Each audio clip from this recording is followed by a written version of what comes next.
Maneri, welcome to day 4 yemabvira pamwe. Yes, today's faith encouragement.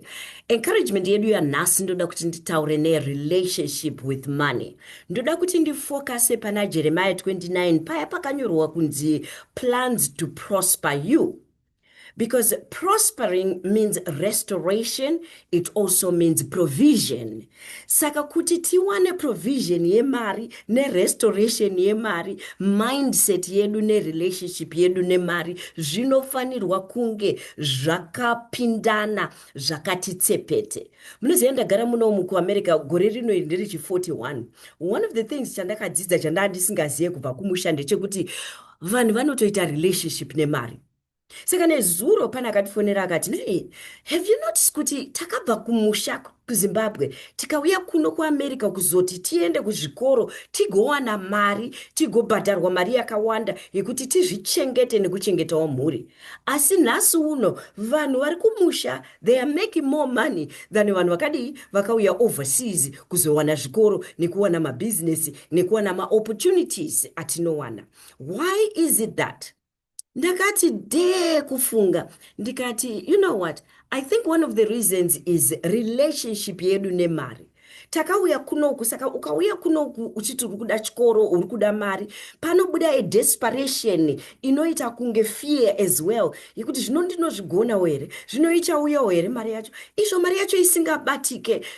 Those kind of thoughts kana kutaura ikoko kunolimita mari inouya kwamuri, because then ukati mari yacho haibatike ndingaibatewo ko ininiwo zvangu mwati ndingambomekawo kana 5,000 yekuti ndikaite 5,000 pamwedzi ndinenge ndaita nei. Munobva mavharira mikana kana kuti mukana wekuti muite mari yakawanda. Saka pa 2026 inoi toda kuti tiite rebuild the relationship kana kuti build it from scratch kana usati wambozvifunga kuti I have to have a relationship nemari. Saka zvandoda kuti muite right now is pindai muhomwe yenyu kana muchikwama chenyu moburitsa mari.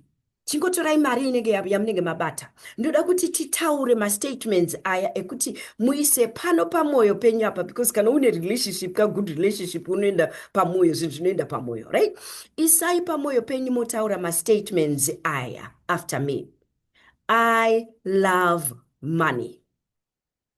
Mombofemereka. Moita breathe out. Money comes to me easily. Money comes to me easily. Money loves me.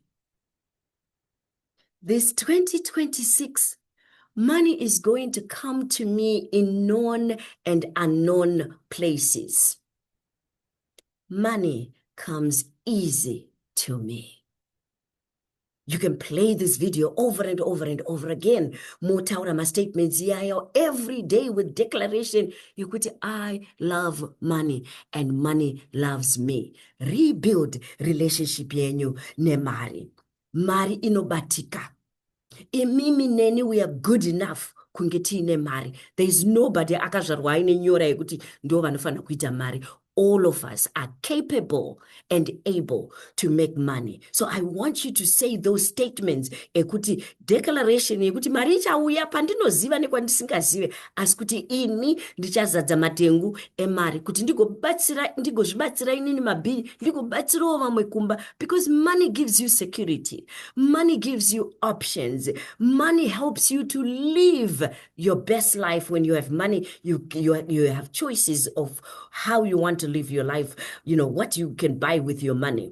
Money also gives you flexibility. Yekuti unokwanisa kuita zvakawanda nemari. So let's build our relationship nemari and understand kuti money loves you and I, and money comes to you and I easily from known and unknown places this 2026. Ndo faith encouragement yedu ya nasi day 4. Mavira pamwe 2026.